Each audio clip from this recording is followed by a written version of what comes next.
আপনারা কি জানেন এই চমৎকারী কলসিটাকে কেন এই শিকল দিয়ে বাঁধা রাখা হয়েছে? হ্যাঁ, এই কলসিটা আছে সিমলার হিমাচলে মা হাট্টেশ্বরী মন্দিরে। এই কলসিটি হচ্ছে চমৎকারী কলসি। এটিকে মোটা শিকল দিয়ে বেঁধে রাখা হয়েছে, নালে নাকি এটা নিজে নিজে স্থান পরিবর্তন করে। হ্যাঁ, এক সময় ওইখানে নদীতে বাঁধ এসেছিল, তখন দুটি কলসি ভেসে যাচ্ছিল।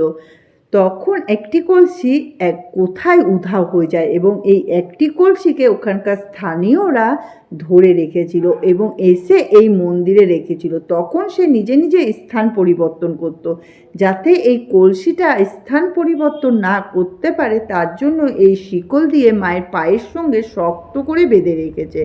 এবং এই কলসির থেকে মাঝে মাঝে এক চমৎকারী আওয়াজ বেরোয়।